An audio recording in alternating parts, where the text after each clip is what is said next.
le goji séché, le fortifiant naturel qu'il vous faut.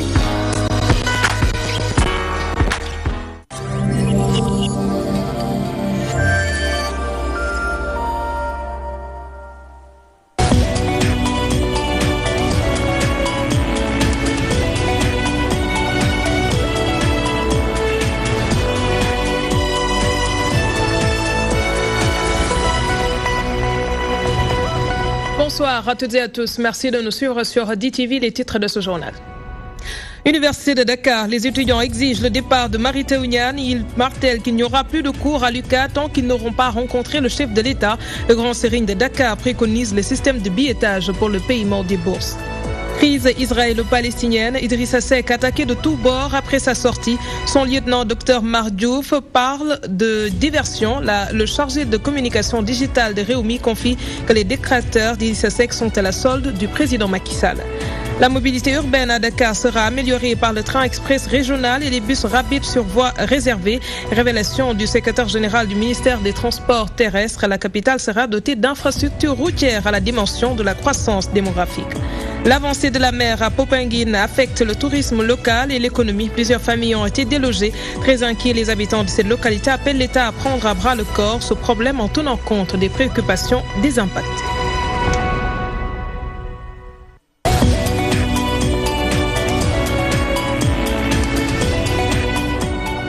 Les étudiants de l'UCAD ont manifesté ce matin pour réclamer justice pour l'étudiant Fallucène. Le sit-in tenu au rond-point de l'avenue Cheikh Anta Diop devant l'entrée du Temple du Savoir a malheureusement semé le désaccord entre délégués et syndicalistes estudiantins. Certains déplorent cette mésentente, mais tous sont unanimes sur la cause qu'ils défendent. Ces étudiants exigent tout simplement le départ sans condition du ministre Mary Teuw Niane et demandent à rencontrer le chef de l'État. C'était en présence d'Elhadj Moussa Beye. C'est dans la désunion que les camarades étudiants ont observé leur sitting.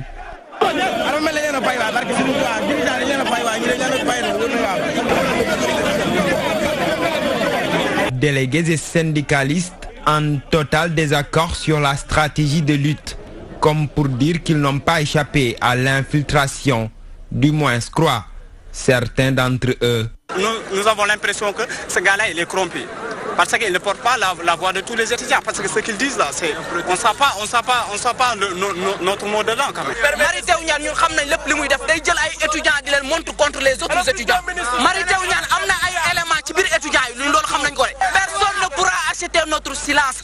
Nous sommes là et nous porterons le combat. Nous ne voulons pas une politisation du combat. Le combat est un combat noble, un combat digne, un combat de tous les étudiants du Sénégal.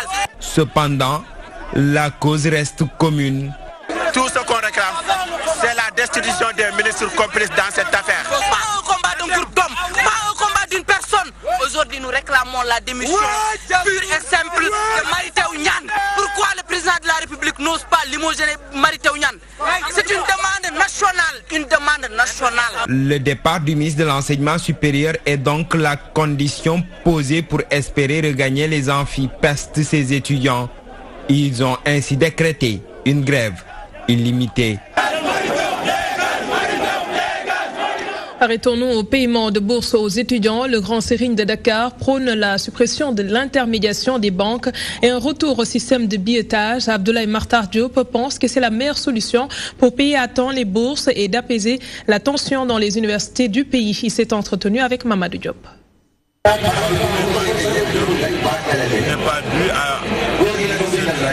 Le retard de paiement des étudiants n'est pas dû au ministère des Finances, n'est pas dû aussi au Trésor public. Parce que des éléments que nous détenons, toutes les dispositions avaient été prises pour que le processus soit en marche avant l'heure. En tirant personnellement les conséquences des retards, j'ai demandé et je continue à demander au chef de l'État, le président Macky Sall, de supprimer l'intermédiation des banques ou de la banque au retour du système de billettage, ce qui permet un règlement à bonne date des bourses des étudiants. Par ailleurs, nous avions constaté que les étudiants s'agglutinaient autour des GAP de la banque. Ils passaient parfois la nuit ou la journée pour percevoir leur bourse. Or, avec le système du billettage, nous allons régler ce problème. Nous appelons également la communauté universitaire. J'en appelle à l'association des étudiants ou aux associations des étudiants du Sénégal pour qu'ensemble nous prions le repos de Fallucène et que nous prions tous ensemble pour le retour à la paix dans le milieu universitaire. pour que les étudiants reprennent les cours, pour que les professeurs reprennent les enseignements. Et le Sénégal, le chemin des écoles. C'est que le Sénégal reprenne le chemin des écoles. Maître Amadou Ali Kane se désole du fait que le Sénégal soit épinglé par le Comité des Nations Unies contre la torture. L'avocat déclare que le Sénégal a violé la Convention contre la torture qu'il a ratifiée. Il plaide pour le renforcement de l'indépendance de la justice afin que les auteurs de ces actes soient sanctionnés à la hauteur de leur forfait. Maître Amadou Ali Kane est avec Codé Ndiaye.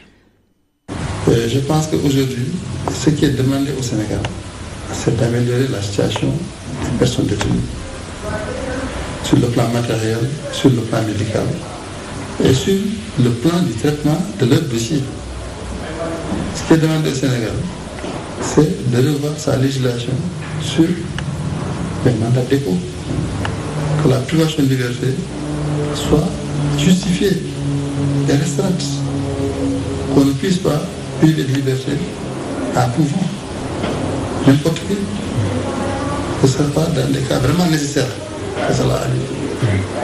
Ce qui est demandé au Sénégal, c'est de donner suite aux plaintes qui sont formulées contre les agents publics pour actes de torture. Et même pour des décès en cours de détention, soit à la police ou en prison. Comme on a pu le constater dans le cas de Lamine Touré, qui est mort au commissariat du port. Mais dans le cas d'Ibrahim Mbo, qui a trouvé la mort à la prison de Rebus à l'occasion du 8 février. Jusqu'à présent, dans toutes ces situations, avant il y a eu d'autres personnes. Il n'y a pas eu de suite connue. On n'a pas élucidé, on n'a pas apporté les sanctions appropriées. Le chapitre politique, les attaques contre le président de Réumi s'enchaînent après sa sortie sur la crise israélo-palestinienne. Après l'ancien ministre des Affaires religieuses, Bamba Ndiaye, c'est au tour de Sidi Lamine Niasse de désavouer Idrissa Seck. Le chargé de communication digitale de Réumi parle de diversion. Dr Babacar Mar soutient que ces personnes qui attaquent son leader sont à la sorte du président Macky Sall. Pour lui, le régime en place veut faire oublier à l'opinion la mort de l'étudiant Fallou Sène. Les détails, Codé Ndiaye. Le président de Réumi est la cible de certains religieux depuis sa sortie sur la question palestinienne. Ce responsable de Réumi dénonce une campagne de diabolisation et indexe le régime du président Macky Sall. C'est leur tactique. Ils veulent que les Sénégalais oublient aujourd'hui l'assassinat de Fallou Sène. Ce qui n'est pas normal. On ne peut pas oublier qu'on fasse tuer nos enfants pour des tickets de 150 francs.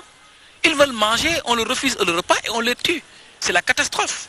Idrissa est concentré dans ça aujourd'hui. Maintenant, si un autre qui est dans la rancune, dans la rancœur, dans la haine, dans la diabolisation, est concentré dans autre chose, c'est son problème. Aujourd'hui, Idrissa, lui, est concentré dans la commande sociale des Sénégalais. Selon le chargé de la communication digitale du parti Réumi, les auteurs de ces attaques sont à la solde du président Macky Sall. Tout ce que ces gens-là disent, nous versons ça tout de suite dans la diabolisation, parce qu'on se rappelle, Bamba Ndiaye, c'est lui qui était le patron de Messager. Le Messager avait pour mission d'insulter à longueur de journée le président Idrissa Seck. C'est la même chose qui revient avec d'autres formes. Ils pensent que donc, en voulant donc mettre le levier sur la religion, ils vont toucher la fibre sensible et diaboliser le président Idrissa Seck, ce qui est peine perdue. Pour le responsable du parti Réumi, la seule préoccupation de son leader reste la satisfaction de la commande sociale. Aujourd'hui, le président Idrissa est beaucoup plus obnubilé par les souffrances des populations qu'autre chose. Maintenant, les gens qui sont envoyés en mission commandée pour aller dire ou faire leur diabolisation comme ils l'ont fait dans le passé, cela n'engage que. Dieu est juste, est très juste. Aujourd'hui, un homme qui s'appelle Idrissa Seck a fait trembler le pouvoir. Il faut le reconnaître. Aujourd'hui, Idrissa Seck fait trembler Macky Sall. Et Macky Sall va user de toutes les formes possibles pour le diaboliser. Aux populations de comprendre que donc ça, c'est une forme de diabolisation. La sortie du leader de Réumi et les attaques qui s'en ont suivi ne sont-elles pas de nature à compromettre ses chances au plan politique? Mar Diouf répond par la négative. Il accuse le régime en place de vouloir noyer le poisson. Merci Codé Ndiaye, docteur Babacar Mar et Nor Mar Diouf. À présent, autre point évoqué en titre, Dakar étouffe.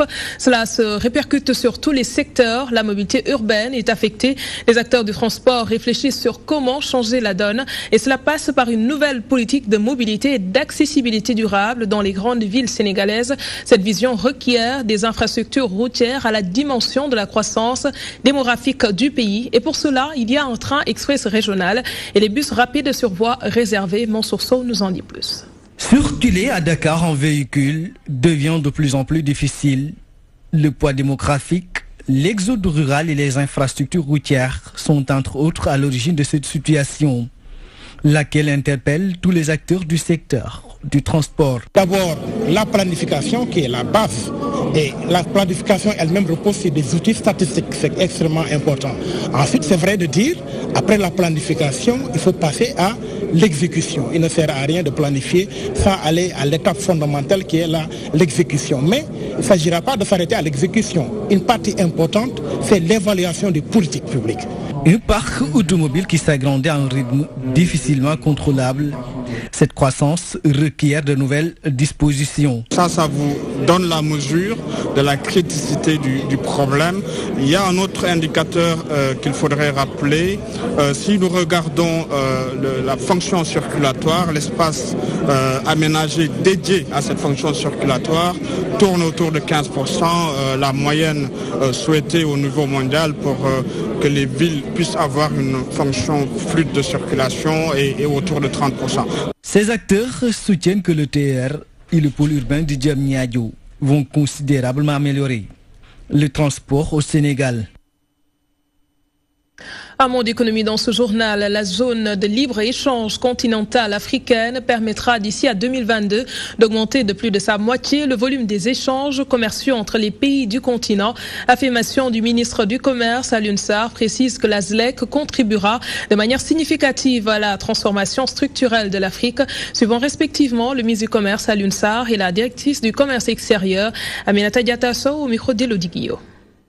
Ce matin, nous avons démarré donc la réunion du Comité national des négociations internationales qui définit les positions de négociation du Sénégal dans le cadre précis de la zone de libre-échange continentale. Puisque vous savez que le 21 mars 2018 à Kigali a été créé l'accord instituant la zone de libre-échange continentale africaine. Et cet accord, comme vous le savez, a pour objet de faire de l'Afrique un marché unique pour les entreprises africaines. La zone de libre-échange continentale, ciblant dans un premier temps le commerce des marchandises et des services, aura à libéraliser 90% pour la majorité des pays et 10% seront exclus de la libéralisation. Donc il était important que les entreprises puissent participer à ce comité pour justement, avec elles, ces entreprises, que le gouvernement puisse identifier quels sont les secteurs qu'il faudra exclure de la libéralisation. En facilitant le commerce entre les pays africains, nous encourageons le secteur privé à faire du commerce sur le continent africain. Parce qu'il est beaucoup plus facile, il faut malheureusement le noter, qu'il est beaucoup plus facile de faire du commerce avec les pays qui sont hors de l'Afrique qu'avec les pays voisins. Donc c'est pourquoi nos chefs d'État ont demandé à ce que vraiment des mesures soient prises pour vraiment faciliter le commerce.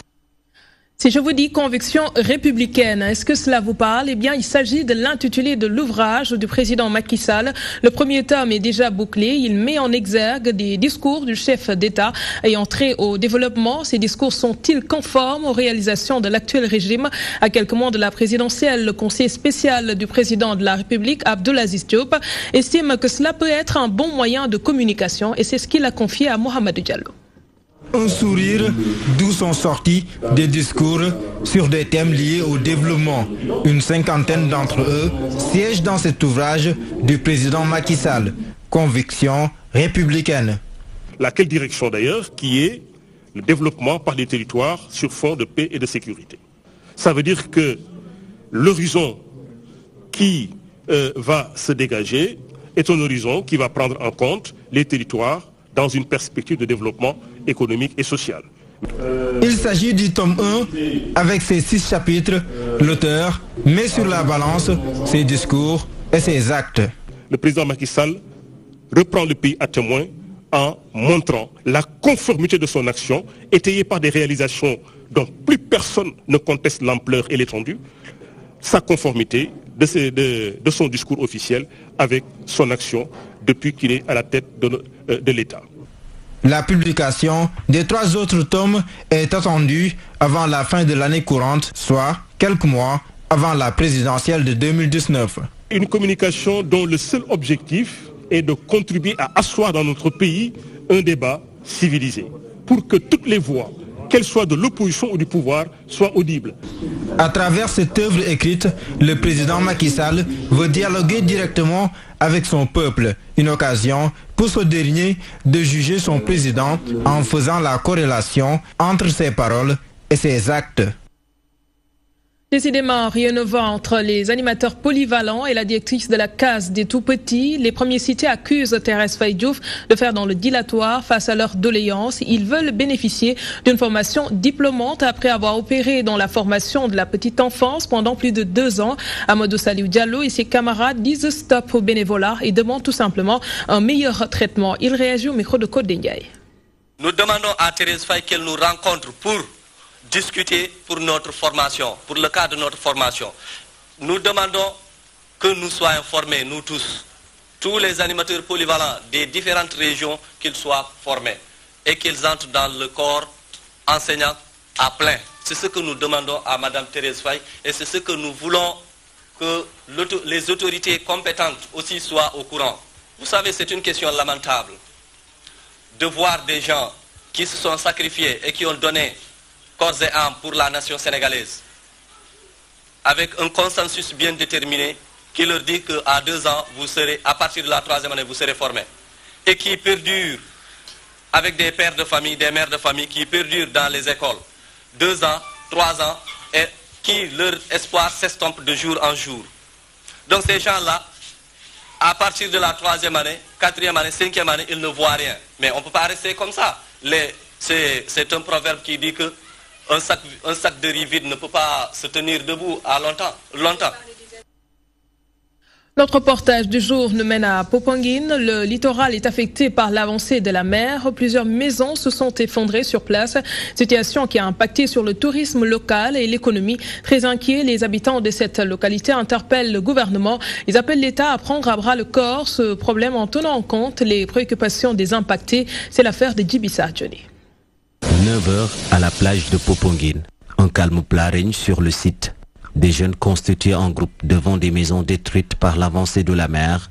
Les menaces qui pèsent sur le littoral sont angoissantes. D'abord, le fait s'explique par le réchauffement climatique et également nous avons le niveau de la mer qui augmente avec les eaux pluviales et également nous avons les eaux usées qui se rabattent au niveau de la mer. Et puis avant, il n'y avait pas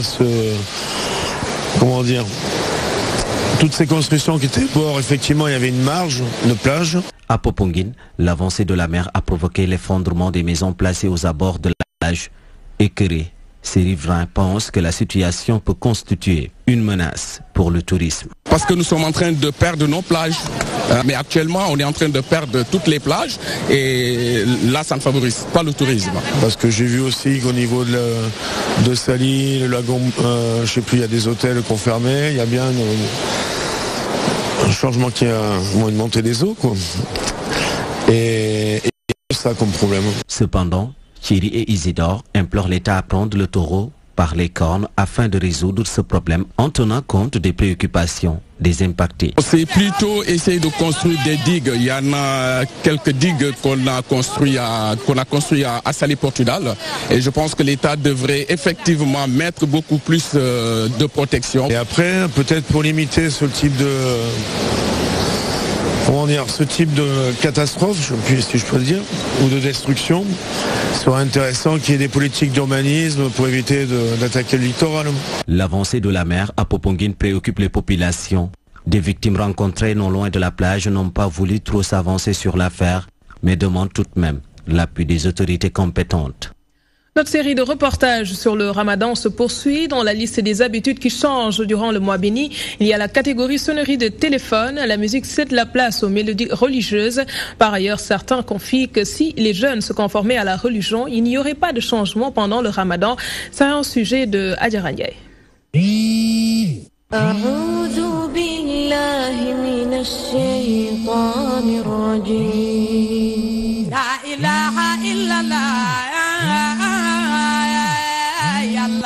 Ramadan rime aussi avec des changements de sonnerie téléphone. Les Walisek, Youssou Ndour, Carlou D cèdent la place au Aïda Bay Doutken, Koudjambay.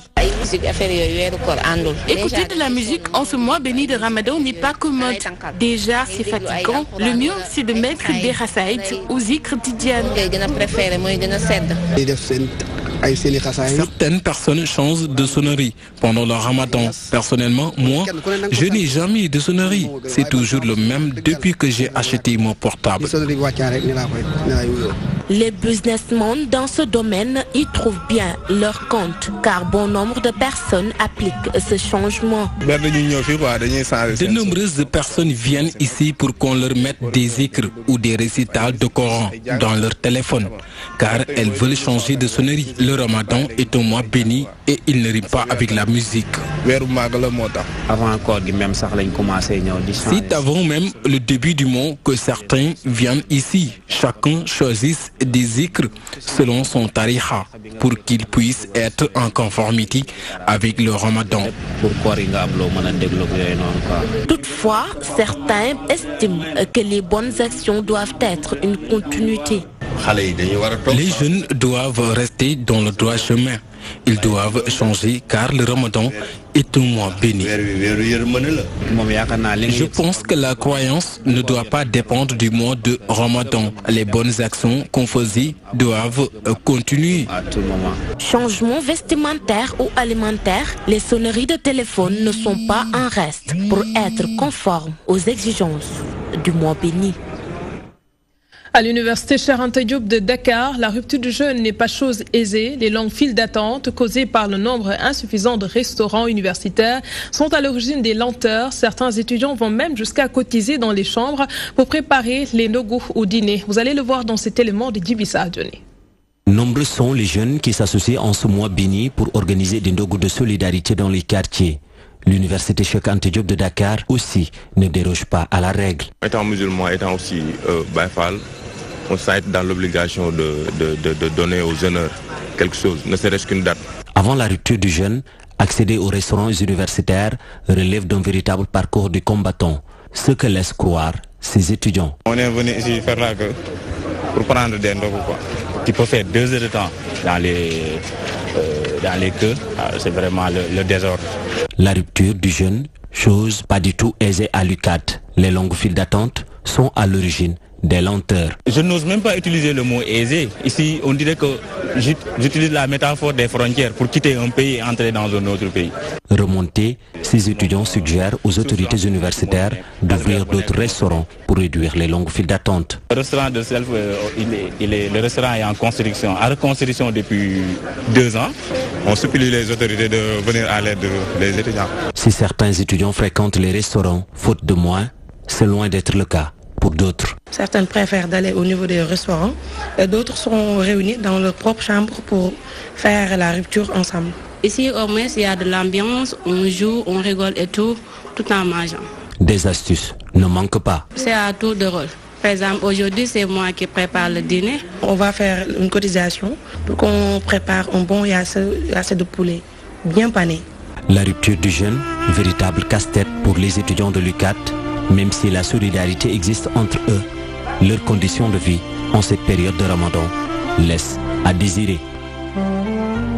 Direction Guékhor, les musulmans ont célébré la Salatul Tasbih ce lundi. Ils étaient des milliers de fidèles à avoir effectué le déplacement pour assister à cette journée de prière et de recueillement.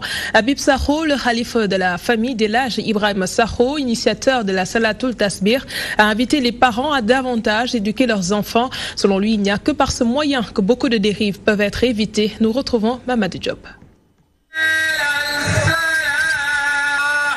Des milliers de personnes se sont déferlées ce lundi sur Ngekor, commune du département de Mbour, pour assister à la Salatul Tasbihou. Cette journée de prière et de recueillement, qui est à sa 48e édition, a été initiée par feu Elhadj Ibrahim Sakho. Le Salatul Tasbihah est une prière du prophète Mohammed, paix et salut sur lui. Ce dernier l'a transmis à Seydina Abbas. Une aubaine pour lui d'ailleurs. Cheikh Ibrahim Sakho ne fait que perpétrer l'œuvre.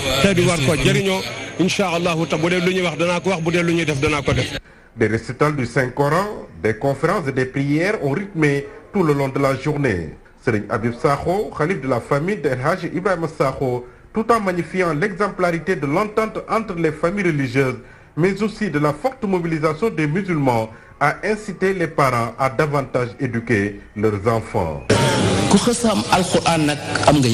J'invite les parents à éduquer davantage leurs enfants.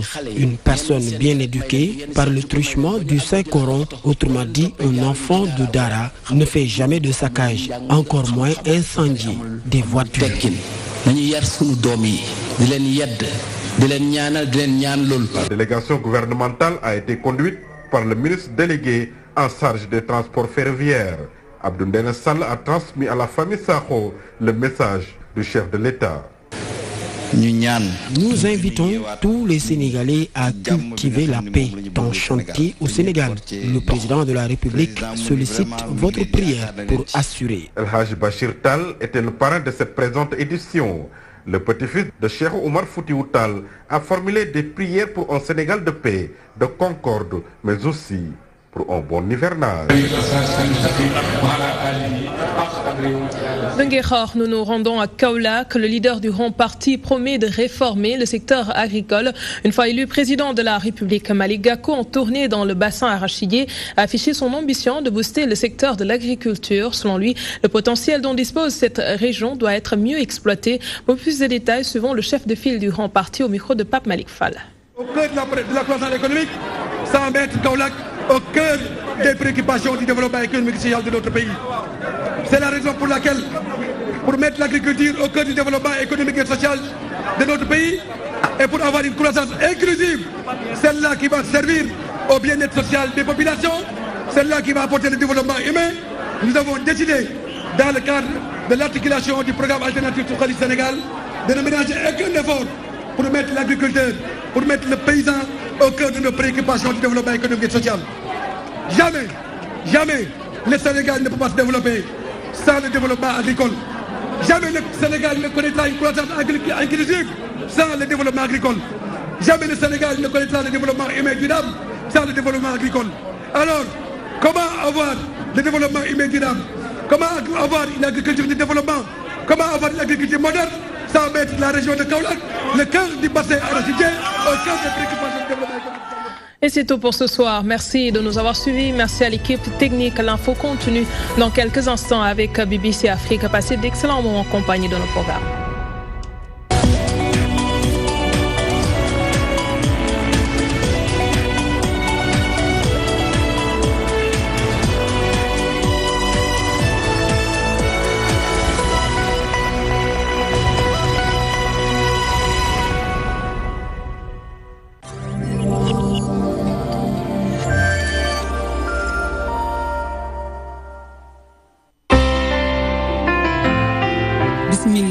الرحمن الرحيم لا إله إلا الله لا إله إلا أنت الله أكبر الحمد لله